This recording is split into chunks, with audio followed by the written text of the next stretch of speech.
దేవుని వాక్యంలో నుంచి ఒక మాట చదువుకొని దేవుని వాక్యాన్ని కొన్ని నిమిషాలు ధ్యానం చేద్దాం. దయచేసి అందరూ దేవుని వాక్యాన్ని గమనించండి. హెబ్రీయులకు రాసిన పత్రిక 10వ అధ్యాయం మొదటి 2 వచనాలు మనం ధ్యానం చేసి దేవుని వాక్యాన్ని నేర్చుకుందాం. హెబ్రీయులకు రాసిన పత్రిక 10వ అధ్యాయం మొదటి 2 వచనాలు. మనం ధర్మశాస్త్రము రాబోచున్న మేలుల ఛాయగలదియే గాని ఆ వస్తువుల నిజ స్వరూపము గలది కాదు గనుక ఆ యాజకులు ఏటేటా ఎడతెగకుండా అర్పించు ఒక్కటే విధమైన బలులు వాటిని తెచ్చువారికి ఎన్నడూను సంపూర్ణ సిద్ధి కలుగజేయనేరవు. అలాగు చేయగలిగిన ఎడల సేవించువారు ఒక్కసారే శుద్ధపరచబడిన తరువాత వారి మనస్సాక్షికి పాప జ్ఞప్తి ఇకను ఉండదు గనుక వాటిని అర్పించుట మానుదురు కదా. గమనించండి, మనం చదివిన ఈ 2 వచనాలలో చాలా విషయాలు పరిశుద్ధాత్ముడు ఇందులో రాయించినాడు. మీరు గమనించండి, ప్రారంభంలోనే ధర్మశాస్త్రం అనే మాటను మనం చూస్తున్నాం. అంత మాత్రమే కాదు, వస్తువులు ఏంటివంట? వస్తువులు. ఏమా వస్తువులు అంటే, పాత నిబంధన కాలంలో దేవుడు ప్రత్యక్ష గుడారాన్ని వారి మధ్య ఏర్పాటు చేసినాడు. ఆ ప్రత్యక్ష గుడారం ఎలా ఉంటుందంటే 3 భాగాలుగా ఉంటుంది. ఒకటి ఆవరణము, పరిశుద్ధ స్థలము, అతి పరిశుద్ధ స్థలం. అయితే ఇవన్నీ ఎవరికి ఛాయగా ఉన్నాయంటే యేసు ప్రభువుకు ఛాయగా ఉన్నాయి. ఎవరికి ఛాయగా ఉన్నాయి? యేసు ప్రభువుకు ఛాయ. అంటే ఉదాహరణకు ఇలా చెప్తున్నా, ప్రత్యక్ష గుడారంలో యాజకులు సేవ చేసేవారు. యాజకులు అంటే అర్థం ఏంటంటే, యాజకుల పని ఏంటంటే ప్రజల పక్షంగా దేవునికి కనబడువాడు. యాజకుడు అంటే ఎవరు? ప్రజల పక్షముగా ఎవరికి కనపడాలా? దేవునికి కనపడాలి. అందుకే యాజకుడు ఏం చేసేవాడంటే సంవత్సరానికి ఒకసారి రక్తము తీసుకొని అతి పరిశుద్ధ స్థలంలోకి ప్రవేశించేవాడు. అంటే అతి పరిశుద్ధ స్థలంలోకి ప్రవేశించేది దేన్ని బట్టి? రక్తమును బట్టి. దేన్ని బట్టి? రక్తమును బట్టి. అయితే ఈ యాజకుడు కూడా ఇప్పుడు ఎవరికి ఛాయగా ఉన్నాడంటే యేసు ప్రభువుకు ఛాయగా ఉన్నాడు. ఎవరికి ఛాయగా ఉన్నాడు? ఇప్పుడు యేసు ప్రభు కూడా ఈ లోకానికి శరీరధారిగా వచ్చి సిలువలో మన కొరకు తన అమూల్యమైన రక్తమును చిందించి, ఇప్పుడు ఆ రక్తం తీసుకొని ఎక్కడికి పోయినాడు యేసు ప్రభు? నిజమైన పరిశుద్ధ స్థలం అంట. ఏ స్థలం అంటే పాత నిబంధనలో ప్రత్యక్ష గుడారంలో ఉన్న ఆ పరిశుద్ధ స్థలం ఛాయ, అంటే ఛాయ అది. కానీ ఈ ఛాయ దేనికి గుర్తు? నిజమైన పరిశుద్ధ స్థలం పరలోకం. ఇప్పుడు యేసు ప్రభు కూడా తన రక్తం తీసుకొని ఎక్కడికి పోయినాడు? పరలోకంలోకి ప్రవేశించినాడు. అంటే ఇప్పుడు పరలోకంలోకి దేవుని ఎదుట యేసు ప్రభు మన పక్షంగా పోయినాడు. అందుకే యేసు ప్రభు కాచిన ఆ రక్తమును బట్టి దేవుడు ఇప్పుడు నిన్ను ఏమంటున్నాడంటే నీతిమంతుడు అంటున్నాడు. ఏమంటున్నాడు? కాబట్టి దేవుడు ఎవరిని చూసి మనల్ని నీతిమంతుడు అంటున్నాడు? యేసుక్రీస్తును. అందుకే మన నీతి ఎవరు? యేసుక్రీస్తు. అందుకే విశ్వాసి ఎప్పుడు కూడా నేను నీతిమంతుడని ఒప్పుకోవడానికి భయపడకూడదు. అర్థమవుతుందా అండి? అసలు నేను నీతిమంతులమని ఒప్పుకోవడానికి ఇంకా ధైర్యంగా ఒప్పుకోవాలంట. అందుకే హెబ్రీ పత్రిక 10వ అధ్యాయంలో ఒక మాట చదువుదాం. హెబ్రీ పత్రిక 10వ అధ్యాయంలో, ఇదే అధ్యాయంలో ఉన్నాం కదా, 22వ వచనం.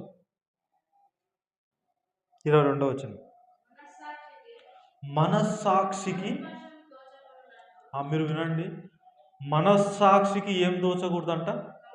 కల్మషం దోచకూడదు. దేనికి ఉండకూడదు కల్మషం అంటే మనస్సాక్షికి. ఇప్పుడు నేను అడుగుతున్నా, అంటే చాలామందికి ఎటువంటి మనస్సాక్షి ఉందంటే కల్మషంతో కూడిన మనస్సాక్షి ఉంది. కల్మషం ఎవరైనా కోరుకుంటారా? కోరుకోరు కదా. కానీ ఈరోజు చాలామంది మనస్సాక్షి ఎలా ఉందంటే కల్మషంతో కూడిన మనస్సాక్షి. దీన్నే వాత వేయబడిన మనస్సాక్షి అన్నాడు తిమోతి మొదటి పత్రిక 4లో. ఇదే హెబ్రీ పత్రిక 10:2లో ఏమన్నాడు? పాపజ్ఞప్తి గల మనస్సాక్షి. అంటే చాలామంది మనస్సాక్షి ఎలా ఉందంటే పాపజ్ఞప్తి గల మనస్సాక్షి. చాలామంది మనస్సాక్షి ఎలా ఉందంటే కల్మషంతో కూడిన మనస్సాక్షి. ఏంటిది ఈ కల్మషంతో కూడిన మనస్సాక్షి అంటే యేసు ప్రభువును నమ్మినందుకు, యేసు ప్రభు ద్వారా మనం ఏమై ఉన్నామో అది నమ్మకపోవడమే కల్మషముతో కూడిన మనస్సాక్షి. ఇప్పుడు నేను మిమ్మల్ని అడుగుతున్నా, చాలామంది యేసు ప్రభువును నమ్మినారా లేదా? నమ్మినారు. యేసు ప్రభు మా కొరకు రక్తం కార్చినాడు, మా పాపముల కొరకు చనిపోయినాడు అని నమ్ముతారా లేదా? నమ్ముతారు. కానీ నీతిమంతులమని నమ్ముతారా? మీరు దేవునంత నీతిమంతులు అంటే నమ్ముతారా? మీరు పరిశుద్ధులు అంటే నమ్ముతారా?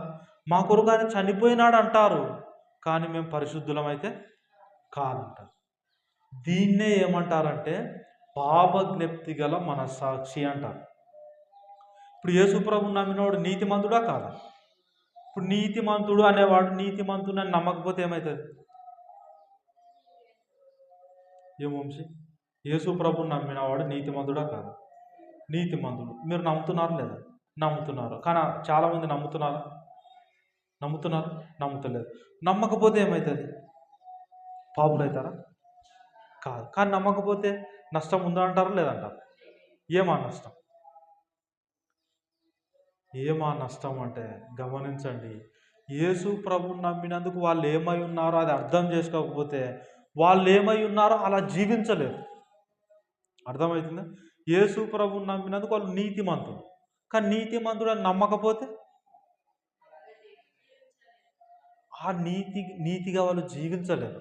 అందుకే ఈరోజు చాలామంది యేసు ప్రభువును నమ్మిన వాళ్ళందరూ నీతిమంతులైనారు, కానీ ఎందుకు నీతిమంతులుగా తీర్చబడి కూడా వాళ్ళు ఎందుకు వాళ్ళ ప్రవర్తన బాగాలేదంటే కారణం ఎక్కడ? లోపం ఎక్కడ జరుగుతుంది?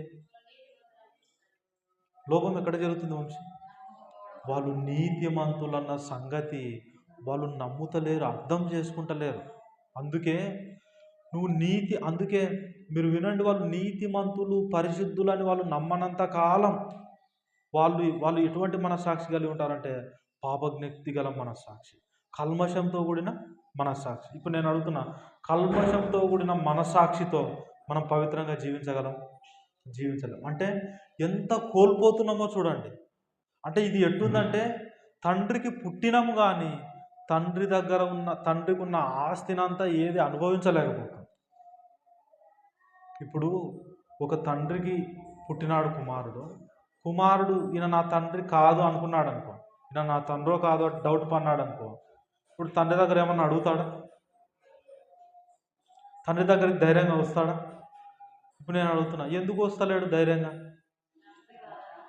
నేను కొడుకునో కాదు అనుకుంటా. ఇప్పుడు నేను అడుగుతున్నా, నువ్వు నీతిమంతునివో కాదు?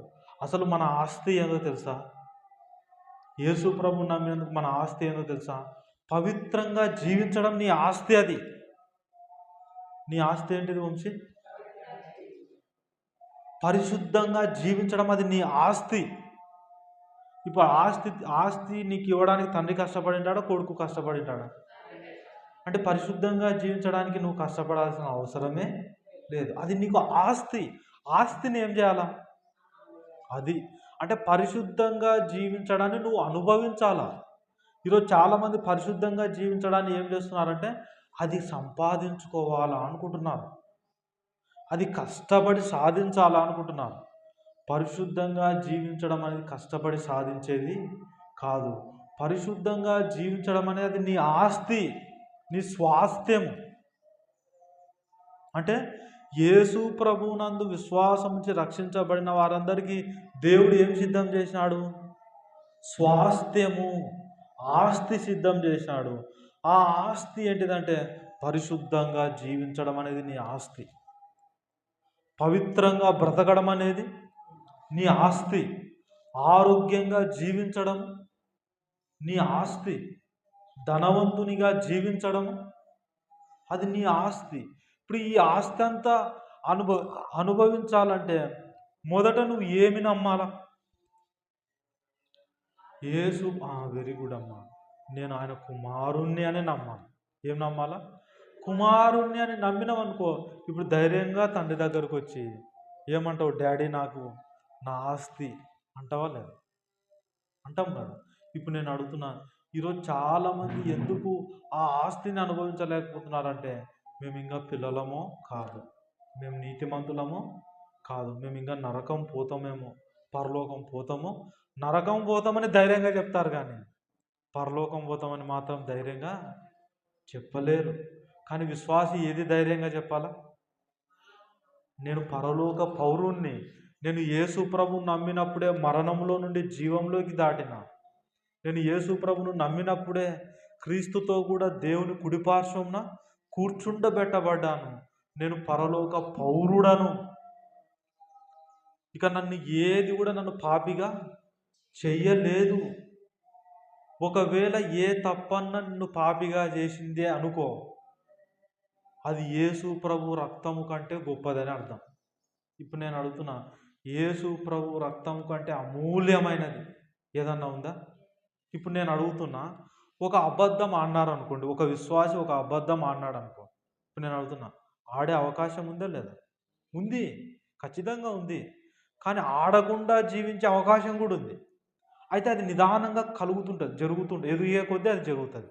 కానీ ఇప్పుడు నేను అడుగుతున్నా, అబద్ధం ఆడినాం అనుకో, ఒకవేళ ఆ అబద్ధం ఆడడమే నిన్ను పాపిగా చేసింది అనుకో, ఇప్పుడు ఆ అబద్ధం గొప్పదవుతుందా?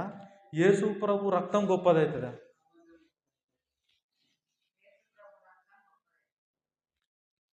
కాదక్క, వంశీ అన్నట్టు అబద్ధమే గొప్పదవుతుంది. ఎందుకో తెలుసు అంటే ఒక్కసారి నేను మీకు అర్థమైంది, కానీ నేను చెప్తా ఒకసారి. ఇప్పుడు యేసు ప్రభు రక్తము వలన మనం ఏమైనాం? నీతిమంతులమైన. నీతిమంతులమైన తర్వాత ఒకవేళ నువ్వు అబద్ధం ఆడినావు అనుకో, ఆ అబద్ధం నిన్ను పాపిగా చేసింది. నువ్వు అబద్ధం అన్న పాపివి కాదు, అవునా కాదు? కానీ ఒకవేళ ఆ అబద్ధం నిన్ను పాపిగా యేసు ప్రభు రక్తమేమో నిన్ను నీతిమంతునిగా చేసింది. ఎంత నీతిమంతునిగా చేసిందంటే, ఇక నువ్వు ఏ తప్పు కూడా నిన్ను పాపిగా చేయలేనంత నీతిమంతునిగా చేసింది యేసు రక్తం. అంత పవర్ఫుల్. కానీ ఇప్పుడు ఒకవేళ ఇలా అనుకుందాం, నువ్వు ఆడిన ఆ అబద్ధం నిన్ను పాపిగా చేసింది అనుకో, ఇప్పుడు ఈ రక్తం పవర్ఫుల్లేనా? కాదు కదా. అంటే అప్పుడు ఏది గొప్పదైనట్టు? అబద్ధమే గొప్పదైనట్టు. అంటే యేసు ప్రభువును నమ్మిన వాడిని ఎవరన్నా వచ్చి నువ్వు తప్పు చేస్తే మరలా నువ్వు పాపివైతావని ఎవరన్నా చెప్తున్నారంటే, వాళ్ళు యేసు ప్రభు రక్తంను ఘనపరుస్తున్నట్ట, హీనపరుస్తున్నట్ట? హీనపరుస్తున్నట్టు. అందుకే యేసు ప్రభు రక్తం గురించి పేతురు ఏమంటాడంటే, అమూల్యమును, నిర్దోషమును, నిష్కలంకమునకు గొర్రె పిల్ల వంటి క్రీస్తు రక్తం. అంటే యేసు ప్రభు రక్తం ఎటువంటిదంటే అమూల్యమైనది, నిర్దోషమైనది, నిష్కలంకమైనది. ఎంత అమూల్యమైనదంటే ఇక ఏది కూడా నిన్ను పాపిగా చెయ్యరు. అంత అమూల్యంగా ఆయన రక్తం నిన్ను నీతిమంతునిగా తీర్చింది. అందుకే నువ్వు మరలా పాపివైతావని ఎవరన్నా నువ్వు చెప్తే, భలే చెప్పినాడు సారు ప్రసంగం అనొద్దు. అంటే యేసు ప్రభు రక్తం నువ్వు అపవిత్రమైనది అంటున్నావా? చూసినారా? అంటే చేస్తున్న పాపము విశ్వాసిని పాపిగా చేస్తే వాళ్ళు పాపాన్ని గణపరుస్తున్నట్టు ఇంకా. కానీ ఏ పాపము కూడా నిన్ను పాపిగా చేయలేదంటే వాళ్ళు ఎవరిని గణపరుస్తున్నట్టు? ఏ ఏ పాపము కూడా నిన్ను పాపిగా చేయలేదు అని అంటే వాళ్ళు ఎవరిని గణపరుస్తున్నట్టు? వెరీ గుడ్, దేవునికి స్తోత్రం. దేవుణ్ణి, యేసు ప్రభు రక్తమును యేసు రక్తమే జయం అంటారా లేదు? సిలువ రక్తమే జయం. ప్రభు యేసు నామం అంటే అపవాది క్రియలను సంపూర్ణంగా లయపరచునుగాక. యేసు రక్తమే జయమని కీర్తనలు వాడతాం. యేసు రక్తమే, యేసు నామమే జయం అని కీర్తనలు వాడుతున్నాం. కానీ నువ్వు చేస్తున్న తప్పు మరలా నిన్ను పాపిగా చేస్తుందంటే నువ్వు యేసు రక్తమే జయమని గ్రహింపుతో అంటలేవు. యేసు రక్తమే జయమని నువ్వు ఎప్పుడు అనాలా? ఏ పాపము కూడా నిన్ను పాపిగా చేయలేదు. ఎందుకంటే యేసు ప్రభు రక్తం నిన్ను సదాకాలానికి సంపూర్ణులుగా చేసింది. ఏ అందుకే ఇది గుర్తుపెట్టుకోండి. యేసు రక్తమే జయమని మీరు ఏ మనసుతో అనాలో తెలుసా? అనాలనా అనొద్దా? అను, తప్పేం లేదు. యేసు ప్రభు రక్తమే జయం. కానీ ఏ ఉద్దేశంతో అనాలా? యేసు ప్రభు రక్తము నన్ను నీతిమంతునిగా చేసింది. ఇక ఏ పాపము కూడా, నేను చేస్తున్న ఏ తప్పు కూడా నన్ను పాపిగా చేయలేదు. అంతగా నన్ను యేసు రక్తం పరిశుద్ధునిగా మార్చింది. కనుక యేసు రక్తము జయం. యేసు ప్రభు నామానికి జయం. యేసు ప్రభుకు స్తోత్రం. ఈ ఉద్దేశంతో చెప్తే అది కదా ఆరాధన, అది కదా స్తోత్రం, అది కదా ప్రభువును గణపరచడం అంటే. కాబట్టి నేను ప్రేమతో మీ అందరికీ ఏం చెప్తున్నా అంటే, మనలో ఎవ్వరికి కూడా కల్మషంతో కూడిన మనస్సాక్షి ఉండవద్దు. మనలో ఎవ్వరికి కూడా పాపజ్ఞప్తితో కూడిన మనస్సాక్షి ఉండొద్దు. నిర్మలమైన మనస్సాక్షి ఉండాలి. ఎటువంటి మనస్సాక్షి? నిర్మలంగా ఉండాలి మన మనస్సాక్షి. అంటే నిర్మలమైన మనస్సాక్షి అంటే యేసు ప్రభు మరణించినందుకు, యేసు ప్రభు మరణించినాడు, యేసు ప్రభు సమాధి చేయబడినాడు, యేసు ప్రభు తిరిగి లేచినాడు. ఇది ఆయన చేసిన పని. కానీ పని చేస్తే ఏం రావాలా? ఫలితం కావాలా వద్దా? ఇప్పుడు నేను అడుగుతున్నా, పని చెప్తున్నారు కానీ ఫలితం చెప్తలేరే. చనిపోయినాడు అంటున్నారు, సమాధి చేయబడినాడు అంటున్నారు, తిరిగి లేచినాడు అంటున్నారు. ఎందుకు ఇదంతా? ఎందుకు ఇదంతా? పని చేసి ఫలితం లేకపోతే మీకు ఎట్లుంటుందండి? బాధ ఉంటుందా? యేసు ప్రభు అంత పని చేసింది దేనికోసం? దేనికోసం? మనం నీతిమంతులంగా తీర్చబడాలనే కదా, మనం పరిశుద్ధులుగా తీర్చబడాలనే కదా, మనం దేవునితో సమాధాన పడాలనే కదా.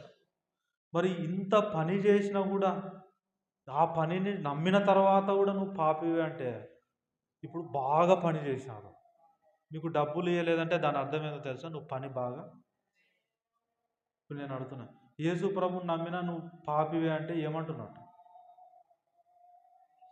యేసు ప్రభుని నమ్మినా నువ్వు పాపివే అంటే ఏమంటున్నట్టు? ఆయన మరణించింది వేస్ట్, ఆయన పని సరిగ్గా చూసినారా? ఇంత దుర్మార్గం ఉంది దీని లోపల. కానీ ఆ దుర్మార్గం మనకు గ్రహిస్తలే. దుర్మార్గం అనొచ్చా అనకూడదా? అనొచ్చా అనకూడదా వంశీ? అనొచ్చు. అంటే యేసు ప్రభు పని పరలోకాన్ని విడిచిపెట్టి ఆయన దేవునితో సమానముగా ఉండుట విడిచిపెట్టకూడని భాగ్యం అని ఎంచుకొనలేదు ఆయన.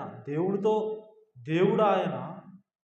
అయితే ఆ స్థానాన్ని నీ కొరకు వదులుకొని మానవుడిగా వచ్చి దాసునిగా ఆయన ఈ లోకంలో ధరించి రిక్తుడైనాడు. శిలువ మరణం పొందునంతగా విధేయత చూపించాడు. ఇంత కష్టపడినాడు ఆయన. మరి ఈ కష్టానికి ఫలం ఉండొద్దా? ఆ కష్టానికి ఫలం ఏంది? నమ్మితే చాలు. ఏమవుతున్నావు? నీతిమంతుని అవుతున్నావు. ఆయన గురించి ఎరుగుతుంటే చాలు, తెలుసుకుంటుంటే చాలు, ఆటోమేటిక్గా నీతిగా కూడా. అందుకే ఇప్పుడు సువార్త ఫలమా పనే? ఫలం. అది పని చెప్పాలా, పని చెప్పి ఆ పని ద్వారా వచ్చే ఫలం చెప్తే దాన్ని సువార్త అంటారు. పని చెప్పి ఫలం చెప్పకపోతే, యేసు ప్రభు చనిపోయినాడు ఏందంట ఇప్పుడు? సమాధి చేయబడినాడు ఏందంట ఇప్పుడు? తిరిగి లేచాడు ఏందంట? ఏమన్నా ఉండాలి కదా. ఎందుకు చనిపోయినాడంటే నిన్ను నీతిమంతునిగా. అందుకే రోమన్ 4 చివరి వచనం ఏముంటుందంటే, ఆయన మన అపరాధముల నిమిత్తం అప్పగింపబడి మనము నీతిమంతులముగా తీర్చబడుటకై తిరిగి లేపబడెను. చూశాడా? పని చెప్తున్నాడు, ఫలితం చెప్తున్నాడు. ఎగ్జామ్స్ రాసిన వాళ్ళందరూ దేనికోసం ఎదురు చూస్తారు అంటే ఫలం కోసం, ఫలితం కోసం ఎదురు చూస్తారు లేదా? ఇప్పుడు ఆయన పని చేసినాడు, ఇప్పుడు మనం దేనికోసం చూడాలి? ఫలితం ఉందే లేదా? ఫలితం. ఆయన నమ్మినందుకు నువ్వు నీతిమంతునివా కాదు? నీ అపరాధాలు క్షమించబడినాయా లేదా? అందుకు చాలామంది, మీకు ఒకటి చెప్తున్నా, రీసెంట్గా లాస్ట్ సమ్మర్లో ఎగ్జామ్స్ రాశాను కొంతమంది స్టూడెంట్స్. వాళ్ళకి ఏం భయం పట్టుకునేదంట తెలుసా? నేను ఫెయిల్ అయితేనేమో అని ఆత్మహత్య చచ్చిపోయినారు. తీరా రిజల్ట్స్ వచ్చినాక వాళ్ళు ఏమైనారు? ఇప్పుడు ఏం కావాలి పరిస్థితి? అంటే వాని మనస్సు వాడిని ఏం చేసింది? చంపింది. ఇప్పుడు నేను అడుగుతున్నా, యేసు ప్రభువును అంగీకరించినందుకు మనం పరిశుద్ధులమైన, నువ్వేమీ పాపినని భయపడాల్సిన అవసరమే లేదు. నేను నరకం పోతానేమని భయపడాల్సిన అవసరమే లేదు. అందుకే రోమాపత్రిక 8వ అధ్యాయంలో ఒక అద్భుతమైన మాట ఉంటుంది. మరలా భయపడుటకు మనము దాస్యపు ఆత్మను పొందలేదు, దత్తపుత్రాత్మను పొందినాం. ఏమాత్మ? దాస్యపు ఆత్మకు దత్తపుత్రాత్మ అంటే తన సొంత ఆత్మను దేవుడు మనకిచ్చినాడు. దాసుడు అని ఎవరిని అంటారు? నువ్వు పని చేసేందుకు పరిశుద్ధాత్మ నీలోకి వచ్చినాడా? పని చేసినందుకు పరిశుద్ధాత్మ నీలోకి వచ్చినాడు అనుకో, దాస్యపు ఆత్మ. పని చేయకపోతే మళ్ళీ ఆత్మ ఏం కావాలి? వెళ్ళిపోవాలి. కానీ పరిశుద్ధాత్ముడు నీలో నుంచి వెళ్ళిపోతాడా? ఎందుకు వెళ్ళిపోడు? దాస్యపు ఆత్మ కాదది. దాస్యపు ఆత్మ కాదా ఆయన. తన సొంత కుమారుని ఆత్మను యేసు ప్రభు ద్వారా మనలోకి వచ్చినాడు. ఎవరి ద్వారా వచ్చినాడు? యేసు ప్రభు ద్వారా మనలోకి వచ్చినాడు కనుక ఇప్పుడు ఆ ఆత్మ మనలో ఎంతకాలం ఉంటాడు? ఎప్పటికీ మనలోనే ఉంటాడు. ఒకవేళ నువ్వు ఏదన్నా చూడకూడని చూస్తే ఆత్మ ఉంటాడా? నీలోంచి పోతాడు? ఉంటాడు. కానీ ఇది నువ్వు నమ్మితే, నాలో నుంచి ఆత్మ ఎక్కడికి వెళ్ళాడు అని నువ్వు నమ్మితే, ఇప్పుడు నువ్వు ఎలా ఉంటావో తెలుసా? నీ చూపులు కరెక్ట్గా ఉంటాయి. ఏమి చేసినా నాలో నుంచి ఆత్మ పోడు అని నువ్వు చెప్తే, ఇంకా నా చూపులు ఏడ బాగుంటాయన్నా అని కొందరు అంటారు. కానీ దేవుని కోణం ఏందో తెలుసా? ఏమి చేసినా నీలో నుంచి ఆత్మ వెళ్ళాడు అని నువ్వు నమ్మితే నీ చూపులు ఎట్టుంటాయి? కరెక్ట్గా ఉంటాయి. అంటే దేవుడు, మీరు చూడండి, ఏమి చేసినా ఇంకా నువ్వు పాపివి కాదు అని దేవుడు ఎందుకు చెప్తున్నాడు? చాలామంది ఏమనుకుంటారంటే, ఏమి చేసినా ఇంకా నువ్వు మనం పాపి కాదనుకుంటే వాడు పాపాలు ఎక్కువ చేస్తాడు కదన్నా అనుకుంటామా లేదా? కానీ ఏమి చేసినా నువ్వు పాపివి కాదని దేవుడు ఎందుకు చెప్తున్నాడు తెలుసా? ఇది నమ్మితేనే నువ్వు పాపం చేయకుండా, అంటే ఏమి చేసినా నువ్వు ఎప్పటికీ పాపివి కాదని నువ్వు నమ్మితే నీ జీవితంలో నువ్వు ఇక ఎప్పటికీ పాపము. అయితే అది నమ్మి ఇప్పుడు నువ్వేం చేయాలంటే దేవుని ప్రేమను తెలుసుకుంటూ ఉండాల. దేవుని ప్రేమ నువ్వు తెలుసుకుంటూ ఉంటే అప్పుడు నువ్వు పాపము చేయకుండా బ్రతుకుతావు. ఇది కదా నీ ఆస్తి, ఇది కదా నీ ధనం. కాబట్టి ఇప్పుడు నేనేమంటా అంటే, మన సంఘంలో ఎవ్వరికి కూడా పాప జ్ఞప్తి గల మన సాక్షి ఉండొద్దు. భయపడినందుకు రిజల్ట్ రాకముందే వాడేమే చచ్చా. చాలామంది క్రైస్తవులు ఎట్టున్నారంట తెలుసా? లవోదికయ సంఘంతో యేసు ప్రభు చెప్తూ ఏమన్నాడంటే, జీవించుచున్నావన్న పేరుంది కానీ నీవు మృతుడవే అన్నాడు. అంటే చాలామంది క్రైస్తవులు ఎట్టున్నారు? చచ్చిపోయిన లాగున్నారు. అలా ఉండొచ్చా మనం? అలా ఉండకుండా ఉండాలంటే మీ మనసులు నిర్మలమైన మనస్సాక్షి ఉండాలి. ఎటువంటి మనస్సాక్షి?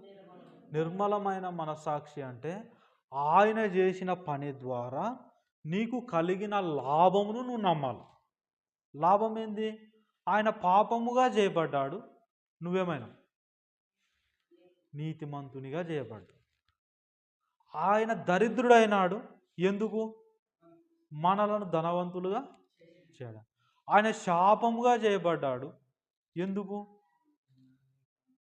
ఇప్పుడు ఇంకా నువ్వు శాపంలోనే ఉంటే, శాపానికే నువ్వు శాపం కిందనే ఉంటే ఇక ఆయన ఎందుకు శాపంగా చేయబడ్డాలా? లేదు కదా. ఆయన శాపముగా చేయబడింది ఎందుకంటే నువ్వు ఆశీర్వాదానికి వారసుని అవ్వడానికి. అందుకే మనమందరం ఎవరు తెలుసా? యేసు ప్రభువుని నమ్మినప్పుడు పేతురు రాసిన మొదటి పత్రిక 3:9 చెప్పండి అక్క, కరెక్ట్ చెప్పిన. వెరీ గుడ్, దేవునికి స్తోత్రం. ఆశీర్వాదమునకు వారసులం. దేనికి వారసులం? ఆశీర్వాదానికి వారసులం. అందుకే మనము దేవుని వారసులం అంట. ఎవరి వారసులం?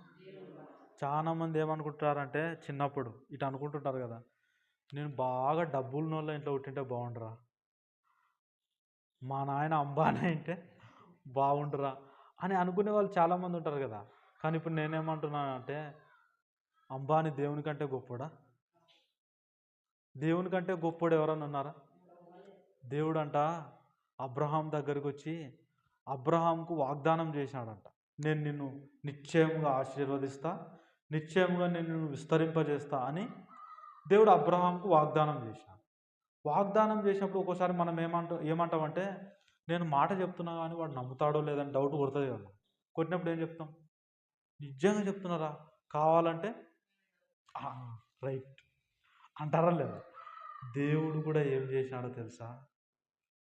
అబ్రహామా, నేను నిన్ను నిశ్చయముగా ఆశీర్వదిస్తా, నిశ్చయముగా నేను నిన్ను విస్తరింపజేస్తా అని దేవుడు కూడా ఏం చేయాలబ్బా అబ్రహాం నమ్మాలంటే ఆలోచన చేసి ఎవరన్నా గొప్పని చూపించి, ఇదో వీళ్ళని బట్టి చెప్తున్నా, వీళ్ళ మీద ఒట్టు ఆశీర్వదించాలని చెప్పాలనుకున్నాడు. కానీ దేవుని కంటే గొప్పోడు ఎవరు దేవునికి కనపడలే. అందుకేం చేశా అంటే, నా తోడు, నేను నిన్ను నిశ్చయముగా ఆశీర్వదిస్తా అన్నా. ఇప్పుడు నేను అడుగుతున్నా, ఇప్పుడు చెప్పండి, దేవుని కంటే గొప్ప వాళ్ళు ఎవరన్నా కనపడినారా రాజన్న? ఇప్పుడు మనం ఎవరి వారసులు? దేవుని వారసులు. ఇంత ధన్యులమై ఉండి నేను దరిద్రుని నువ్వు నమ్మితే నీ మనసాక్షి ఎట్టున్నట్టు?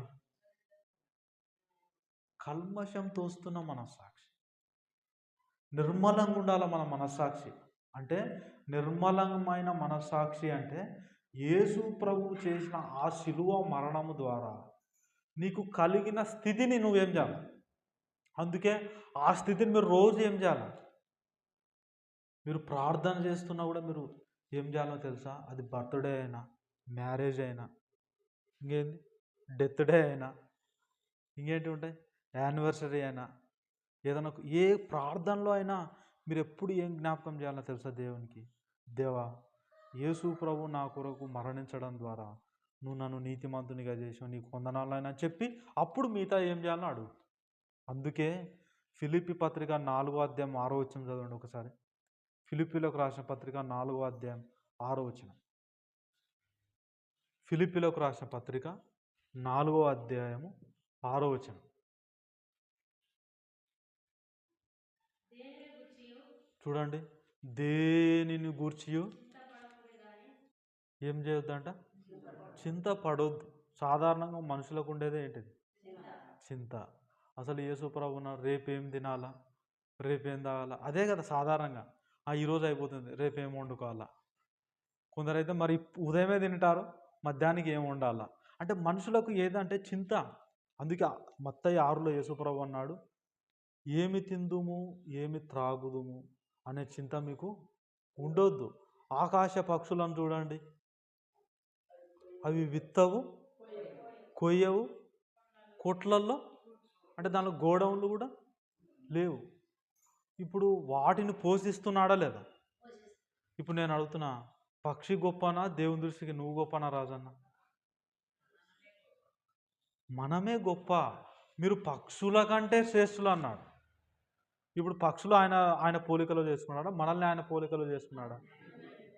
యేసు ప్రభు నందు మరలా యేసు ప్రభును ఆదాము దేవుని పోలికని చెడగొట్టుకున్నాడు. మరలా యేసు ప్రభు నమ్మినందుకు నూతన సృష్టిగా చేసినాడు. అంటే ఇప్పుడు పక్షులు శ్రేష్టమైనవా దేవుని దృష్టికి? మనం శ్రేష్టమైన వారమా? మనం వాటిని పోషిస్తున్నవాడు దానికంటే శ్రేష్టమైనవి కదా. మీరు మిమ్మల్ని పోషించాడా? పోషిస్తాడు. పువ్వులను చూడండి అన్నాడు. ఎట్టుంటాయి అవి? చూస్తేనే ఏమున్నాయరా అనిపిస్తుందా లేదా? నేడుండి రేపు పొయ్యిలో వేయబడతాయంట అవి. అడవి గడ్డినే దేవుడు అంత అలంకరిస్తే మీకు వస్త్రాలు ఇయ్యడా? మీ పనేంది? మీరు పువ్వుల కంటే శ్రేష్టమైన వారు. మరి రేపు పొయ్యిలో వేయబడే ఆ అడవి గడ్డినే దేవుడు అంత అందంగా అలంకరిస్తే మీకు మంచి వస్త్రాలు కూడా ఇస్తాడు. అయితే ఏమి తిందుము, ఏమి త్రాగు ఇది కాదు, మొదట నా నీతిని, నా రాజ్యమును వెతుకుడి, అప్పుడు అవన్నీ మీకు అనుగ్రహించబడతాయి. అన్నీ అంటే అందులో మంచి బట్టలు ఉన్నాయి, మంచి ఆహారం ఉంది, మంచి ఆరోగ్యం ఉంది, అన్నీ అనుగ్రహిస్తాడంట. ఒక్కోసారి మనం అనుకుంటాం, మీరు నమ్మండి, నువ్వు మంచి బట్టలు కట్టుకోవడానికి కూడా యేసు ప్రభు నీ కొరకు చనిపోయినాడు. నమ్ముతారు ఇది? నమ్మండి. దాన్ని బట్టి దేవునికి స్తోత్రం చెప్పండి. అంటే నువ్వు ఒక మంచి ఆరోగ్యంగా ఉండడానికి యేసుప్రభు నీ కొరకు చనిపోయినాడు. నువ్వు మంచి బట్టలు కట్టుకోవడానికి దాని కొరకు కూడా యేసుప్రభు ఏం చేసినాడు?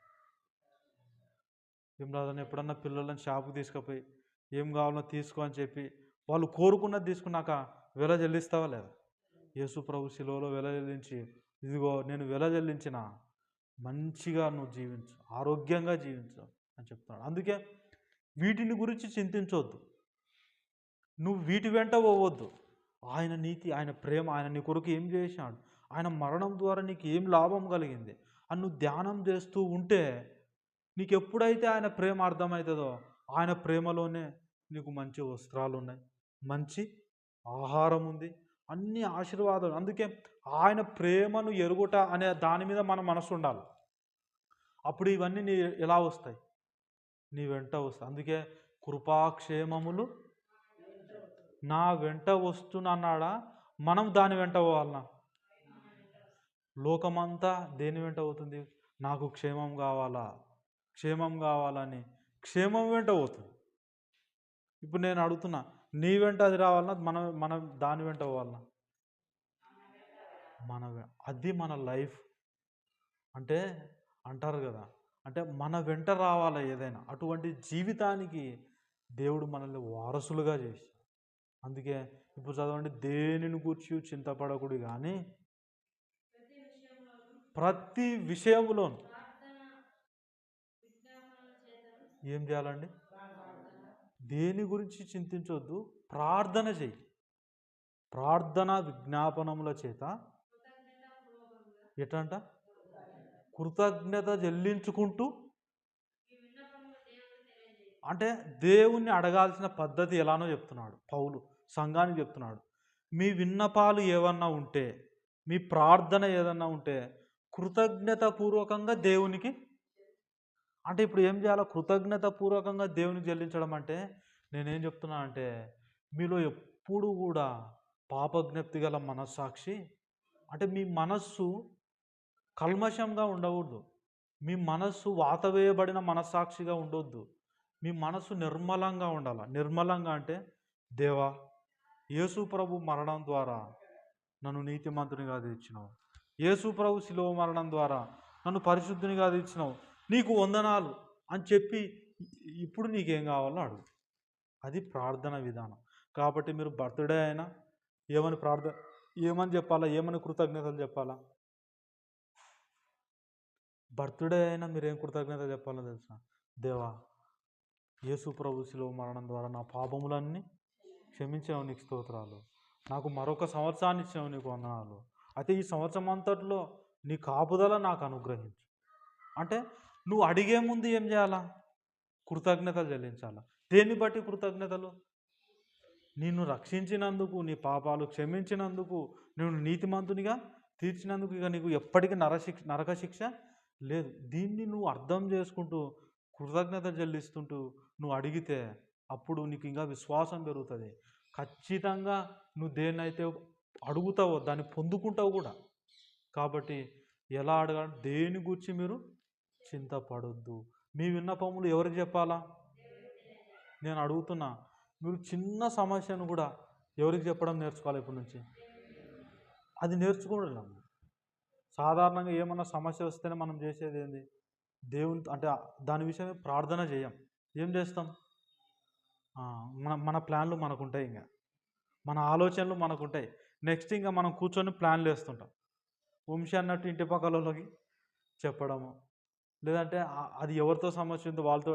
కానీ నేనేమంటా అంటే, ఏ సమస్య అయినా చూడండి ఎంత బాగా చెప్తున్న వాక్యం, దేవునికి తెలియజేయుడి. ఎవరికి చెప్పాలండి? కాబట్టి మీరు ఇది మీ మనసులో పెట్టుకోండి. మీకు ఏ సమస్య ఉన్నా మీరు చేయాల్సింది ఏంటంటే, ఒక పని చేయండి. యేసు ప్రభువా, నువ్వు ఆయన కుమారునివి కదా, ఆయన బిడ్డవు కదా, నువ్వు ఇంకా ఆయన బిడ్డవు కాకుండా పోతావా? ఇప్పుడు ఎంత పెద్ద తప్పు చేసినా మీరు ఎప్పటికీ ఆయన పిల్లలే కదా. కాబట్టి ఆయన పిల్లలే కాబట్టి ఎనీ టైం కూడా మీరు ఏం చేయాలంటే, దేవా, నిన్ను కుమారుని, నీ బిడ్డను, పరిశుద్ధుడను, నీతో సమాధాన పన్నవాను, నన్ను రక్షించినవు, నీ కృతజ్ఞతలు అని చెబుతూ ఇప్పుడు మీ విన్నపాలు దేవునికి తెలియండి. ఖచ్చితంగా దేవుని దగ్గర నుంచి మీకేం దొరుకుతుంది? సహాయం. కీర్తనల గ్రంథంలో ఒక మాట ఉంది. కొండల తట్టు నా కన్నులు ఎత్తుచున్నాను, నాకు సహాయము ఎక్కడ నుండి వచ్చును అన్నాడు. దాని కింది వచనంలో అంటాడు, యెహోవా వలననే నాకు సహాయం. ఎవరి వలన? దేవుడే మన సహాయం. అందుకే కీర్తనలు ఎలా ఉంటాయంటే చాలా అద్భుతంగా ఉంటాయి. దేవుడే నా కొండ అంటాడు, దేవుడే నా ఆశ్రయం అంటాడు, దేవుడే నా దుర్గం అంటాడు, దేవుడే నాకు ఎత్తైన కోట అంటాడు. ఇప్పుడు నేను అడుగుతున్నా, కోట అంటే తెలుసు కదండి, రాజుల కాలంలో ఏముంటాయి? కోటలు కట్టినారా లేదు? యుద్ధాలు చేసేటప్పుడు కాపాడుకోవడానికి ఏం చేస్తారు సైనికులు? కోటలలోకి దూరుతారు. ఇప్పుడు నేను అడుగుతున్నా, మన కోట ఎవరు? యేసుప్రభువే, దేవుడే మన దుర్గం. అంటే ఆపద వచ్చిందంటే నువ్వు ఎక్కడికి ఉరకాల? అందుకే సామెతల గ్రంథంలో ఒక అద్భుతమైన మాట ఉంది, యెహోవా నామము బలమైన దుర్గము. యెహోవా నామం ఎటువంటిదంట? ఇది మామూలు దుర్గము కాదు. ఎటువంటి దుర్గం? బలమైన. చూడండి, కొన్ని బిల్డింగ్లు ఎట్లుంటాయంటే ఇక సునామీలు వచ్చినా భయం లేదు మాకు. యాక్చువల్గా ఎక్కువ ఇజ్రాయెల్ దేశంలో ఎక్కువగా యుద్ధాలు జరుగుతుంటాయి. వాళ్ళు ఏం చేస్తారంటే ఆ యుద్ధాల నుంచి వారిని వారు కాపాడుకోవడానికి బాంబు షెల్టర్స్ అని కొన్ని ఉంటాయి. అంటే బాంబులు వేసినా వాళ్ళకి ఏమి కాకుండా ఉండేటట్టు కొన్ని షెల్టర్స్ వాళ్ళు నిర్మించుకుంటారు. కాబట్టి యుద్ధం జరిగేటప్పుడు ఏం చేస్తారు వాళ్ళు? వెంటనే ఆ షెల్టర్లలోకి వెళ్ళిపోతారు. ఇప్పుడు వాళ్ళకు దుర్గం ఏమైంది? ఆ షెల్టర్ అయింది. ఇప్పుడు మన షెల్టర్ కూడా ఎవరు? అంటే నీకు ఏదన్నా వస్తే నువ్వు ఇప్పుడు ఏం చేయాలి? ఆయన దగ్గరికి రావాలా, నీ విన్నపం ఆయనకు తెలియజేయాలి. అందుకే యెహోవా నామం బలమైన దుర్గము, నీతిమంతుడు అందులోనికి పరిగెత్తి సురక్షితంగా ఉంటాడు. నీకు నిజంగా బుద్ధి ఉంటే, జ్ఞానం ఉంటే, ఆపద వచ్చినప్పుడు నువ్వు ఎక్కడికి పరిగెత్తాలా? దేవుని దగ్గరికి రావాలి. అది మనం నేర్చుకోవాలి. విశ్వాసులంగా రావా సమస్యలు, మనకు రావా ఇబ్బందులు వస్తాయి. తెలివి ఉన్నోడు ఏం చేస్తాడు? తెలివి ఉన్న విశ్వాసం ఏం చేస్తాడు? దేవుడు యేసుప్రభు ద్వారా దేవుడు నాకు తండ్రి అయినాడు, యేసుప్రభులోనే నాకు అన్నీ ఉన్నాయని ఆయన, ఈ దేవుడే నాకు ఆశ్రయం. అందుకే దేవుడు మనకు ఆశ్రయమును దుర్గమునై ఉన్నాడు. దేవుడు మనకి ఎవరంట? ఆశ్రయం, దుర్గం. వర్షం పడింది అనుకో, ఒక ఆశ్రయం కోసం చూస్తామా లేదా? ఎండ వచ్చిందనుకో, ఒక ఆశ్రయం కావాలి ఆ ఎండ నుంచి తప్పించడానికి, ఆ వర్షం నుంచి తప్పించడానికి. చలి పెడితే ఏం కావాలి? ఇప్పుడు ఒక ఆశ్రయం కావాలా లేదా? ఇప్పుడు నేను అడుగుతున్నా, ప్రతి పరిస్థితిలో, ప్రతి ఇబ్బందిలో, ప్రతి సమస్యలో మనకు ఆశ్రయంగా ఎవరిని చేసుకోవాలా? యేసు ప్రభు. ఇంత ధైర్యం నీకు ఎప్పుడు వస్తుంది? వెరీ గుడ్ అమ్మా, దేవునికి స్తోత్రం. మేము దేవుని పిల్లలము. ఇక ఏ పాపం కూడా నన్ను పాపిగా చేయలేదు. నేను అడుగుతున్నా, ఏ పాపం అన్న నిన్ను పాపిగా చేసింది అంటే ఇంకా యేసు ప్రభు రక్తం వేస్ట్. కానీ యేసు ప్రభు రక్తం వేస్టా? ఏం రాదన్నా, యేసు ప్రభు రక్తం వేస్టా? ఎందుకు వేస్ట్ కాదో తెలుసా? నువ్వు యేసు ప్రభుని నమ్మినావు కదా, ఇక ఏ పాపం కూడా నిన్ను పాపిగా చెయ్యలేదు. అంతగా యేసు ప్రభు రక్తం నిన్ను పరిశుద్ధపరిచింది. అందుకే యేసు ప్రభు రక్తం అమూల్యమైనది, యేసు ప్రభు రక్తం నిర్దోషమైనది. కాబట్టి ప్రతి విషయంలో నువ్వు దేవుణ్ణి ఇప్పుడు ఒక బలమైన దుర్గంలోకి మీరు పరిగెత్తినప్పుడు అది మీకు ఆశ్రయం ఇస్తుంది కదా. ఇప్పుడు నేను అడుగుతున్నా, దేవుడే మనకు బలమైన దుర్గం, నా కొండ ఆయనే. కీర్తనల గ్రంథంలో ఉంది కదా, ఆకాశమందు నీవు నాకుండగా నాకే అక్కర్లేదంటాడు. దేవుడే మనకు ఆశ్రయము, దుర్గం అంటాడు, మన బలమైన కోట ఆయనే అంటాడు. కాబట్టి ఇప్పుడు నేను అడుగుతున్నా, ఆ బలమైన కోటలోకి నువ్వు పరిగెత్తాలంటే ఇప్పుడు నువ్వు మొదట ఏం నమ్మాలా? దేవుడు నాకు తండ్రి, ఇక నేను ఎప్పటికీ పాపిని కాదు, నేను ఎప్పటికైనా కుమారుడనే, ఎప్పటికైనా కుమారుడనే. ఇక నేను శిక్షా విధిలో లేను అనే మనసు, ఆ నిర్మలమైన మనసు నీలో ఉంటే దేవుని దగ్గరికి ఎటు వస్తావు? పరిగెత్తుకుంటూ వస్తావు. దేవుడేమో చేతులు చాపుతున్నాడు, ఆయన చేతులు చాపుతున్నాడు అన్న సంగతి మన కళ్ళకు కనపడతాడు. ఇప్పుడు నేను అడుగుతున్నా, ఆయన చేతులు చాపుతున్నాడు కానీ నీ కళ్ళు మూసుకపోతే నువ్వు పోతావా? కానీ ఇప్పుడు నీ కళ్ళు తెరుచుకో, ఆయన ఎప్పుడు నీ వైపు చేతులు చాపే ఉన్నాడు. ఆయన నిన్ను విడువాడు, ఎడబాయుడు. నా అరచేతుల్లో నేను చెప్పుకున్నా అంటున్నాడు. ఈ కళ్ళు మూయకూడదు ఎప్పుడు. నిన్ను విడువాడు ఎడబాడన్న ఆ కళ్ళను నువ్వు ఎప్పుడు మూయొద్దు. మూసినావంటే నువ్వు ఆయన దగ్గరికి రావాలి. ఆయన దగ్గరికి రాలేకపోతే ఏ ఏ సమస్య అయితే నీలో ఉందో, ఏ సమస్య అయితే నీకుందో ఆ సమస్య నేను మింగేస్తుంది. అందుకే ఏ సమస్య కూడా నేను మింగలేనంతగా దేవుడు నీకు దుర్గంగా ఉన్నాడు. ఆ దుర్గంలోకి నువ్వేం చేయాలా? పరిగెత్తాలా. అప్పుడు నువ్వు సురక్షితంగా ఉంటావు. ఇంత సురక్షితమైన జీవితాన్ని నువ్వు అనుభవించాలంటే నీ జీవితంలో మొదటి మెట్టు ఏందో తెలుసా? నిర్మలమైన మనస్సాక్షి. నేను దేవుని బిడ్డను, నీతిమంతుడను, పరిశుద్ధుడను అని. ఇప్పుడు రండి హెబ్రీ 10 దగ్గరికి. హెబ్రీ 10 దగ్గరికి 22 10 22.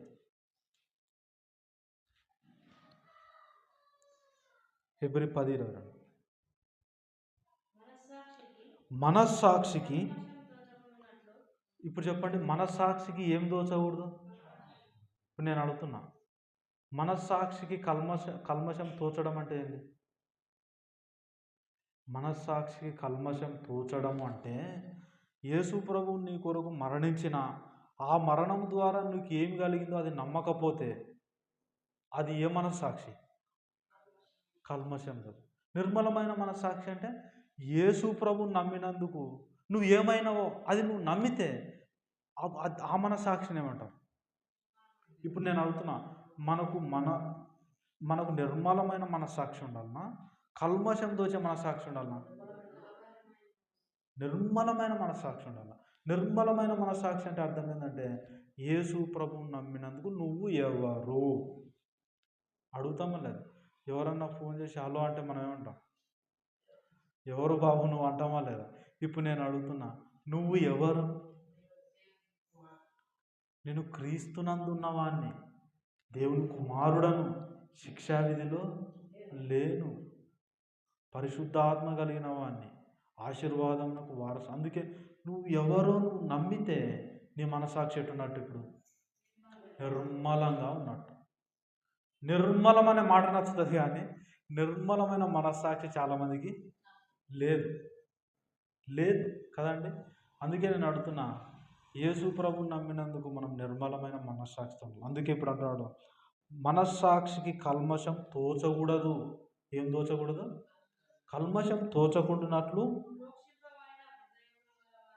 ప్రోక్షింపబడిన హృదయములు గలవారము. చూసారా? నిర్మలమైన మనస్సాక్షి ఉండాలి. నిర్మలమైన ఉదకంతో స్నానం చేసిన శరీరములు గలవారమునై ఉండి, ఇక్కడ గమనించండి, విశ్వాస విషయంలో ఎట్టుండాలండి? నిశ్చయత ఉండాలా. సంపూర్ణ నిశ్చయత. నిశ్చయతను ఏమంటారు? కొన్ని తెలుగు పదాలు మనకు అర్థం కావు. చదువుకున్న వాళ్ళు కూడా కొన్ని ఇంగ్లీష్ పదాలే బాగా అర్థమవుతాయి. నిశ్చయం అంటే గ్యారంటీ. అంటే విశ్వాస విషయంలో ఎట్టుండాలంట అంటే నువ్వు నీతిమంతునివి, ఇది గ్యారంటీ. నువ్వు పరిశుద్ధునివి, ఇది గ్యారంటీ. నువ్వు పాపివి, ఇది గ్యారంటీ. ఈ విషయంలో నువ్వు ఎట్టుండాల?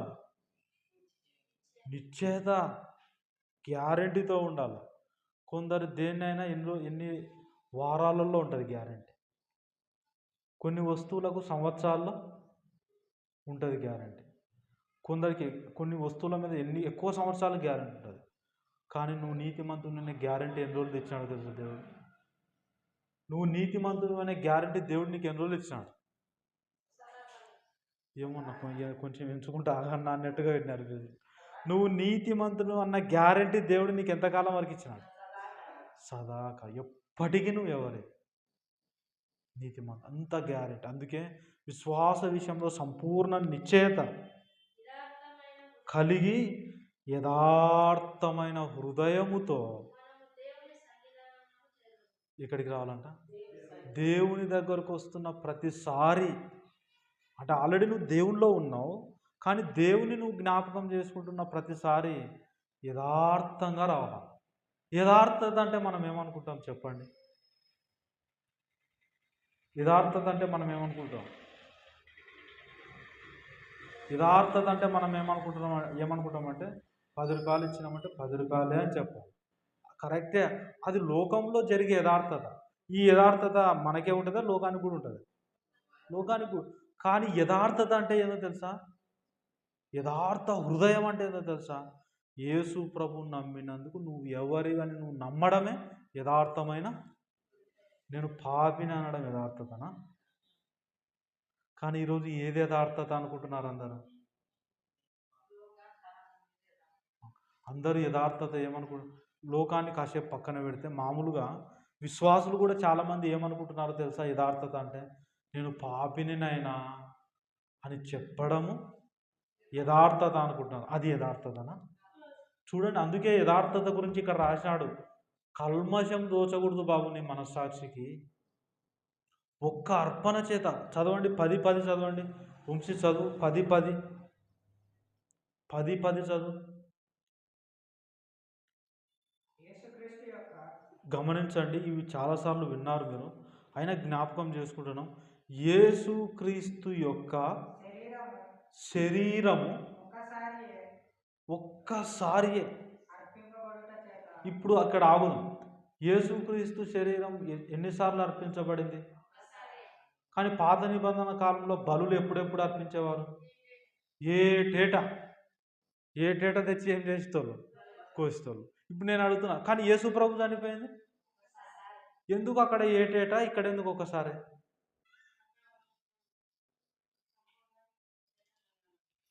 ఆ బలుల ద్వారా పాపక్షమాపణ కలుగలే. ఆ బలుల ద్వారా నీతిమంతునివన్న గొర్రె అర్పించినావు, పోయినాయో లేదా నా పాపం? పోయినాయో లేదా నా పాపాలు? మళ్ళీ డౌట్ వచ్చి మళ్ళీ ఏం చేస్తావు? మళ్ళీ అర్పిస్తావు, మళ్ళీ సంవత్సరం, మళ్ళీ అందుకే ప్రధాన యాజకుడు సంవత్సరానికి ఒక్కసారి పోతూనే ఉండాలి, సంవత్సరం. కానీ యేసు ప్రభు తన రక్తం తీసుకుపోయి పరలోకంలో ఇక ఎప్పటికీ అక్కడే ఉంది. అంటే యేసు ప్రభు ఒక్కసారే ఎందుకు అర్పించబడినాడో తెలుసా? ఇంకొకసారి ఎందుకు ఆయన అర్పించబడో తెలుసా? ఒక్కసారే ఆ పని చేసి ముగించినాడు ఆయన. అందుకే సిలువలో ఏమన్నాడు? 6వ మాట, సమాప్తమైనది. ఏమైంది? ఇప్పుడు తెలుసా సమాప్తమైందని ఎందుకన్నాడు? చాలామంది సమాప్తమైంది అంటున్నారు, కానీ ఏమి సమాప్తమైందో అర్థమవుతలేదు. ఏమాక అంతేనా కదా? చాలామంది సమాప్తమైంది అంటారు లేదు? ఏమి సమాప్తమైంది అంటే ఏమో సమాప్తమైంది ఆయన అన్నాడు కాబట్టి ఏమైంది రా సమాప్తం అంటే ఏమో మాకు అవెల్లా తెలుసు సార్, సమాప్తమైందంటే. అటు ఉండొచ్చా? మనం అజ్ఞానంతో మాట్లాడవచ్చా? ఒక గ్రహింపుతో మనం మాట్లాడాలి కదా, అంతే రాదన్నా. మనం ఏదన్నా మాట్లాడితే ఒక గ్రహింపుతో మాట్లాడాలి. అందుకే సమాప్తమైందని ఏమంటున్నా అంటే, చదువు ఇప్పుడు 10:10 చదువు. యేసుక్రీస్తు యొక్క శరీరం ఒక్కసారి అర్పింపబడుట చేత ఆ చిత్తము ఏ చిత్తం అమ్మా? ఇది ఎవరి చిత్తమో తెలుసా? దేవుని చిత్తము. దేవుని చిత్తం నీ పట్ల ఏందో తెలుసా? యేసు ప్రభువును నీ కొరకు శరీరధారిగా పంపించి ఆయన అర్పించబడడం ద్వారా నిన్ను సదాకాలానికి ఏముంది అక్కడ? ఆయన చిత్తమును బట్టి ఏమైనారండి? ఎంత స్పష్టంగా చెప్తుంది.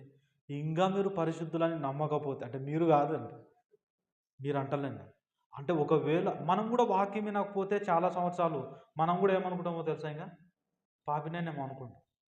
చూడండి, ఒక్క సంవత్సరం కనుక మీకు ఇప్పుడు మీరు ఎప్పుడైనా మిమ్మల్ని నిద్ర లేపి అడిగినా అక్క ఏమంటుంది? నేను నీతిమంతురాలు అంటుంది. కానీ ఒక్క సంవత్సరం కనుక ఆమె వాక్యం వినలేదు అనుకో, ఇంకా మళ్ళీ ఏమంటుంది తెలుసా? నేనాడ నీతిమంతురాలన్నా, నేను పాపినే అంటుంది. కానీ వాక్యం వింటూ వింటూ వింటూ ఉంది కనుక ఎప్పుడు అడిగినా ఏమంటుంది? నేను నీతిమంతురాలు. ఎవరిని బట్టి అమ్మ అంటే యేసు ప్రభు నా కొరకు మరణించినాడు కనుక. అయితే ఇప్పుడు నేనేమో ఆ చిత్తమును బట్టి మనం పరిశుద్ధపరచబడినాం. ఇప్పుడు చెప్పండి, మనం పరిశుద్ధులం ఎలా అయినాం? యేసు ప్రభు నీ కొరకు అర్పించబడినాడు.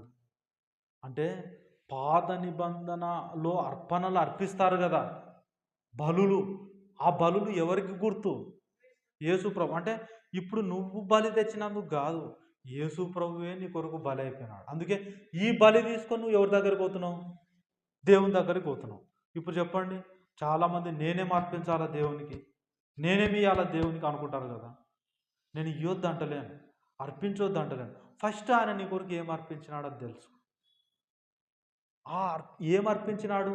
తన ప్రాణమునే నీ కొరకు అర్పించుకున్నాం. యేసు ప్రభును ఎవరో చంపలేదని గుర్తుపెట్టుకోండి. యేసు ప్రభును మనం ఏమంటామంటే యూదులు చంపినారు, సైనికులు చంపినారు అంటాం. కానీ యేసు ప్రభు ఏమన్నాడు తెలుసా? నా ప్రాణము పెట్టుటకు నాకు అధికారం ఉంది, తిరిగి తీసుకొనుటకు నాకు అధికారం. నన్ను ఎవడు చంపలేడు. కానీ ఆయన చంపినాడు, ఆయన చనిపోయినాడంటే ఆయనంతగా ఆయన నీ కొరకు ఏమైనాడు? చనిపోయినాడు. ఆయన తనకు తానుగా నీ కొరకు అప్పగించుకున్నాడు ఆయన. అందుకే ఆయన నీ కొరకు బలైపోయినాడు, ఆయన నీ కొరకు దేవునికి అర్పించుకున్నాడు. ఇప్పుడు నువ్వు దేవుని దగ్గరికి ఏ బలి తీసుకొని పోవాలా? యేసు ప్రభువే నా కొరకు అర్పించబన్నాడని ఆ బలిని బట్టి ఇప్పుడు ఎక్కడికి పోతున్నాం మనం? అయిపోతున్నాం. వినండి, అంటే దేవుని దగ్గరికి ఏ బలిని బట్టి పోతున్నాం? యేసు ప్రభు నీ కొరకు బలి అయిపోయినాడు. ఆ బలిని బట్టి దేవుని దగ్గరికి పోతున్నందుకు ఇప్పుడు దేవుడు నిన్నేమంటున్నాడు? నీతిమంతురాలు. ఇప్పుడు కయీను హేబేలు తెలుసదండి మీకు? ఆదాము కొడుకు పేరు కయీను హేబేలు. ఇద్దరు అర్పణలు తీసుకొని వచ్చినారంట దేవునికి. ఒక ఆయనేమో గొర్రె పిల్లను అర్పణ తెచ్చినాడు, ఒక ఆయనేమో తన పొంట పొలంలో అర్పణ తెచ్చినాడు. ఇప్పుడు నేను అడుగుతున్నా, కొన్ని చూస్తే మనకేమనిపిస్తుంది అంటే ఏముంది ఈ అర్పణ అనిపిస్తుంది. కానీ దేవుడు అన్ని అర్పణలు అంగీకరించాడు. హేబేలు అర్పణనే అంగీకరించాడు దేవుడు. ఎందుకు? హేబేలు ఏం తీసుకుపోయినాడు? గొర్రెపిల్ల రక్తం తీసుకుపోయినాడు. ఇప్పుడు నేను అడుగుతున్నా, మనం కూడా ఎవరి రక్తంను బట్టి దేవుని దగ్గరికి పోతున్నాం? యేసు, దేవా నేను నా క్రియలను బట్టి కాదు తండ్రి నీతిమంతుణ్ణి. దేవా నేనేదో దశమ భాగాలు ఇచ్చినందుకు కాదు నాయన నీతిమంతుణ్ణి. దేవా నేనేదో నా మంచిగా జీవించినందుకు కాదు నాయన నీతిమంతుణ్ణి. ఇవి కాదు నా అర్పణలు. యేసు ప్రభువే నా అర్పణ. యేసు ప్రభువుని బట్టి నీ దగ్గరికి వస్తున్నా అని దేవుని దగ్గరికి వస్తే అప్పుడు దేవుడు అన్నాడు, నువ్వు నీతిమంతునివి రా అన్నాడు, నువ్వు పరిశుద్ధునివి రా అన్నాడు. అందుకే ఇప్పుడు మన అర్పణ ఎవరు? యేసు. ఈ అర్పణను గ్రహించి యేసు ప్రభు బలిని బట్టి నేను నీతిమంతులను గ్రహించి ఆ అర్పణను గ్రహించి ఆ ప్రేమను ఆ అర్పణను గ్రహించి ఆ అర్పణలో నుంచి నువ్వు ఇప్పుడు నువ్వు అర్పణ తీసుకురా దేవుని పని కొరకు. అది దేవుడు అర్పణగా అంగీకరిస్తాడు. ఈ అర్పణ పక్కన పెట్టి నువ్వు ఎన్ని అర్పణలు తెచ్చినా ఆ అర్పణలు దేవుని దృష్టికి అంగీకారము కానే కాదు. కాబట్టి మనమందరం గ్రహించాల్సిన ఒక సంగతి ఏంటంటే యథార్థంగా రావాలంట దేవుని దగ్గరికి ఎప్పుడు వచ్చినా. యథార్థంగా అంటే మీకు తెలుసా? ధైర్యంగా. ఎలా? ఇంగ్లీష్లో బోల్డ్ అంటారు. బోల్డ్గా రావాలన్నా దేవుని కాడికి అంటాను. ఇప్పుడు నేను అడుగుతున్నా, ఎప్పుడు నువ్వు దేవుని దగ్గరకు వచ్చి ఎటు రావాలండి? ధైర్యంగా. ఎవరిని బట్టి ఈ ధైర్యం? యేసు. ఎప్పుడైనా ఇదే. ఒకవేళ ఇప్పుడు నేను మిమ్మల్ని అడుగుతున్నా, ఒకవేళ రేపు ఏదైనా తప్పు చేశాను అనుకో, అప్పుడు కూడా దేవుని దగ్గర ఎటు రావాలా? ఎటు వస్తుందన్న ధైర్యం అంటే నువ్వు అప్పుడు కూడా యేసు ప్రభువుని బట్టి నువ్వు ఎవరివి అని అప్పుడు కూడా నువ్వు ధైర్యంగా వచ్చినావు అనుకో దేవుని దగ్గరికి, దేవుడిని కృపనిస్తాడు. ఆ కృప ద్వారా నువ్వు ఏ తప్పు అయితే చేస్తున్నావో ఆ తప్పులోంచి ఏమవుతావు? అందుకే తప్పు చేస్తున్నా అని నువ్వు భయపడి దేవుని దగ్గరికి రాలేదనుకో, ఆ తప్పు ఇంకా ఎక్కువనే చేస్తావు. ఇంకా చాలామంది ఏం చేస్తున్నారు, నీకు అలవాట్లు ఉన్నాయా అయితే నువ్వు చర్చికి రావాకంటారు. నీకు చెడ్డ అలవాట్లు ఉన్నాయా, సినిమాలు చూసే అలవాటు ఉందా అయితే చర్చికి రావాకంటారు. ఇప్పుడు నేను అడుగుతున్నా, చర్చికి రాకుండా వాక్యం మీటింగ్ వాడు ఎప్పుడు వినకుంటే వాడు ఎప్పుడు మానాలా? మానేసి వచ్చేపాడైతే వాక్యం ఎందుకు వానికి? మనం ఏం చెప్తాం? ఒరే నువ్వు సినిమాలు చూసే అలవాటు నువ్వు చర్చికి రావద్దు అంటాం. అట్టని చెప్పి సినిమాలు చూడండి అని అంటున్నాం మనం? అంటలే. మనం ఏమంటున్నామంటే వాడు బలహీనుడే, కానీ వాడిని ఎక్కడికి తీసుకురావాలా? వాక్యం దగ్గరికి తీసుకురా. అప్పుడు వాక్యం విన్నాడనుకో, ఆ వాక్యం వాడిని ఏం చేస్తుంది? ఆ బలహీనతలో నుంచి బయటపడేస్తుంది. ఇది కదా మనమేం మాని వచ్చినామా దేవుని దగ్గరికి? కాదు కదా. మనమైనా ఈరోజు ఎంతో కొంత పవిత్రంగా జీవిస్తున్నాం, ప్రేమ కలిగి బ్రతుకుతున్నామంటే కారణమేంది? బలహీనతలు ఉన్నప్పుడు కూడా మనం దేవుని దగ్గరకు వచ్చినాం. అర్థమవుతుందండి? ఏమో మనం ఈరోజు ఎంతో కొంత పవిత్రంగా పరిశుద్ధంగా ప్రేమ కలిగి ప్రవర్తిస్తున్నామంటే అన్నీ మానేసినందుక ఇదంతా? అంటే మనం కూడా బలహీనులంగా ఉన్నప్పుడే ఆయన కృప దగ్గరకు వచ్చినాం, వాక్యం దగ్గరకు వచ్చినాం, ఆయన ప్రేమను నేర్చుకున్నాం. ఆయన ప్రేమలో నుంచి ఇప్పుడు ఎంతో కొంత మనం జీవించగలుగుతాం. ఇంకా ఎంతో జీవించాలా, మనం జీవించాల్సి చాలా ఉంది. ఇంకా మనలో బలహీనతలు ఉన్నాయి, లేవా? నేను పర్ఫెక్ట్ అయిన అన్ని విషయాల్లో పర్ఫెక్ట్ నా అంతోళ్ళు ఎవరైనా ఉన్నారా ఈడ? యేసు ప్రభువుని నమ్మినందుకు స్థితి విషయంలో పరిశుద్ధులం, అది కాదు నేను అనేది. ప్రవర్తన విషయంలో నాదంతా పర్ఫెక్ట్ అన్న. నా అంతా పర్ఫెక్ట్ అయితే నువ్వు చర్చికి రావాల్సిన అవసరం లేదు. అంతేనా కాదు? పర్ఫెక్ట్ ఈ ప్రవర్తనలో పరిపూర్ణత అనేది దినదినానికి పెరుగుతూ ఉండేది, అంతేనా కాదు? గ్రాఫ్ ఏం కావాలా? ఏం బాబు వంశీ, గ్రాఫ్ ఏం కావాలా? పెరుగుతూ ఉండాలి. మన ప్రవర్తన అనే గ్రాఫ్ కూడా రోజు రోజుకి ఏం కావాలి? వాక్యం వినలేదనుకో, ఆడున్న గ్రాఫ్ అన్నీ ఉంటుంది. కానీ మన గ్రాఫ్ ఏం కావాలి? పెరుగుతూ ఉండాలి. అందుకే మన మీద అన్ని విషయాల్లో పర్ఫెక్ట్ అయినట్టు వేరే వాళ్ళని చూసి చీ పోరా, నువ్వు నా దగ్గర రావడానికి కూడా అర్హత లేదు, ఇటువంటి మాట్లాడడం మనం చెప్పొద్దు. ఎవరైనా బలహీనులే. మనం చేయాల్సింది ఏంటంటే, వాడు వాక్యం చెప్పినాక కూడా అది వినకపోతే అప్పుడు నువ్వు అని పక్కన పెట్టు, అంతేనా కాదు? అందుకే మనమందరం యథార్థంగా దేవుని దగ్గరికి వచ్చే అనుభవం కలిగి ఉండాలి. యథార్థంగా దేవుని దగ్గరికి ఎప్పుడు వస్తాం? బైబిల్ మూసి కూడా చెప్తున్నాడు, నేను అయిపోయింది అనుకుంటున్నారా? యథార్థంగా దేవుని దగ్గరికి ఎప్పుడు వస్తాం మనం? ఆయన నమ్మినందుకు, యేసు ప్రభు శిలువ మరణమును బట్టి ఇక నీ స్థితి ఎప్పుడూ మారదని నువ్వు నమ్మితే ఎప్పుడైనా దేవుని ఏమంటాం? తండ్రి అంట. ఏమంటాం? ఊకే చాలామంది తండ్రి అనేది ఏదో ఊకే ఆచారంగా అంటున్నారు. కానీ నిజంగా దేవుడు మనకి ఎవరు? తండ్రి. నిజంగా దేవుడు ఎవరండి? మనకి తండ్రి. ఆ తండ్రి అనే మనసు నీకు ఎప్పుడైతే ఉంటుందో నువ్వు దేవుని దగ్గరికి ధైర్యంగా వస్తావు. దేవుని దగ్గరికి ఎప్పుడైతే ధైర్యంగా వస్తావో అప్పుడు దేవుడు ఏం చేస్తాడు? ఒరే, దీని నుంచి నువ్వు బయటపడాలంటే ఇలా ఈ మాట వినురా అని మాట చెప్తాడు. ఆ మాట నిన్నేం చేస్తుంది? అది చేయకుండా, ఆ తప్పు చేయకుండా కాపాడుతుంది. ఇప్పుడు నేను అందుకే వాక్యము నడిపిస్తుంది మనల్ని. మనం కాదు కష్టపడి నడవాల్సింది, ఆ వాక్యమే మీలో కార్యసిద్ధి కలుగజేస్తుంది. అంటే వాక్యము నిన్ను దాని నుంచి బయటపడేస్తుంది. అంటే శక్తి ఉండాల్సింది నీకు కాదు. దేనికి ఉంది శక్తి? వాక్యానికి. అందుకే ఆ వాక్యం యొక్క శక్తి చేత నువ్వు ఎంత ఘోరమైన బలహీనతనైనా ఈజీగా జయిస్తావు. ఎంత ఘోర దుర్మార్గంలో నువ్వు ఉన్నా దాన్ని ఈజీగా జయిస్తావు. అందుకే వాక్యము వినకుండా ప్రవర్తన మార్చుకోవడం అసాధ్యము. వాక్యం వినకపోయినా నేను బాగుంటాను అంటే ఇక నీకంటే గర్విష్టి ఇంకొకరు ఉన్నారు. చాలామంది విశ్వాసులు ఏమైనా అంటే గర్విష్ఠులు అయిపోయినారు.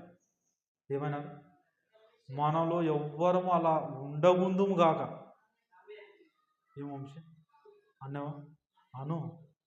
దేవుడు ఖచ్చితంగా కాపాడుతాడు, ఆ కృపను ఇస్తాడు. కాబట్టి మనం ఎవరు ఎందుకంటే గర్విష్ఠులను ఆయన అణిచివేస్తాడు, దీనులను ఆయన ఎత్తుకుంటాడు, లేపుతాడు. దీనత్వం ఏందో తెలుసా? దేవా, నువ్వు నాకు తండ్రివి నాయన, యేసు ప్రభు నమ్మినందుకు నేను నీ కుమారుణ్ణి అని ఆ మనసుతో నువ్వు వచ్చి దేవుని సన్నిధిలో కూర్చొని వాక్యం వింటుంటే అప్పుడు దేవునితో మాట్లాడు. పుర దుర్మార్గుడా, నా కొడుకువే కానీ నువ్వు ఇంత దుర్మార్గం చేస్తావు అని త్రోసివేయడు. అందుకే నా యుద్ధకు వచ్చు వారిని నేను ఎంత మాత్రం త్రోసివేయవాడను కానన్నాడు యోహాను సువార్తలో యేసుప్రభు. ఆయన త్రోసివేయవాడు కాడు. ఆయన ఇంకా లవోదికయ సంఘంతో ఏమంటున్నాడు తెలుసా? తలుపు కొడుతున్నాడు. ఏం చేస్తున్నాడు? ఇదిగో నేను తలుపు నొద్ద నిలుచుండి తట్టుచున్నాను, నా స్వరం విని తలుపు తీయండిరా, నేను మీతో వచ్చి భోజనం చేస్తా అంటాను. ఒరే ఇట్టున్నారా మీరని అంటలేడు. అందుకే నువ్వు ఎంత దుర్మార్గ మనిషి అంటేనే నేను మాట చెప్తున్నా, మనిషిలో మంచి అనేది ఉండదు. నమ్ముతారా మీరే? యేసు ప్రభువుని నమ్మినందుకు నీతిమంతులమైనము, పరిశుద్ధులమైన ఈ స్థితి. కానీ మన మనసు ఇంకా ఎక్కడుంది? అంధకారంలో ఉంది. మన మనస్సు అంధకారంలో ఉన్నంతకాలం మన ప్రవర్తన ఎప్పుడు మారదు. అందుకే దేవుని వాక్యం దగ్గరికి వస్తూ ఉంటే ఆ వాక్యం నీలో ఉన్న చీకటిని దూరం చేస్తూ ఉంటుంది. నీ ప్రవర్తన కూడా ఏమవుతుంటుంది? అందుకే రక్షణలో ఎదగండి అమ్మా అంటున్నాడు. కొనసాగండి, భయముతోనూ వణుకుతోనూ మీ సొంత రక్షణను ఏం చేయాలా? కొనసాగించండి. అంటే రక్షించబన్నారు కానీ చాలామంది కొనసాగుతలేరు. కానీ మనం అందరం ఏం చేయాలా? కొనసాగాల. ఏం చేయాలా? ఎంతవరకు కొనసాగాల అక్క? ఎంతవరకు అంటే ప్రభు వచ్చేంతవరకు, యేసు ప్రభు వచ్చేంతవరకు మనం ఈ లోకంలో జీవించినంత కాలం కొనసాగుతూ ఉండాలి. కొనసాగుతూ ఉంటే అప్పుడు నువ్వు అన్ని విషయాల్లో దీవించబడతావు. కాబట్టి దేవుని దగ్గరికి ఎప్పుడు వచ్చినా ఎలా రావాలా? ధైర్యంగా. దీన్నే యథార్థంగా అన్నాడు. ఏమన్నాడు? అటువంటి యథార్థ హృదయం దేవుడు మనకు ఎల్లప్పుడూ అనుగ్రహించునుగాక. ప్రార్థన చేసుకుందాం. కళ్ళు మూసుకోండి, ప్రార్థన చేసుకుందాం. మరి ఈ సమయంలో మన మధ్యలో ఉన్న రాణి ప్రార్థన చేస్తుంది. తర్వాత మనం దేవుని వాక్యాన్ని విందాం.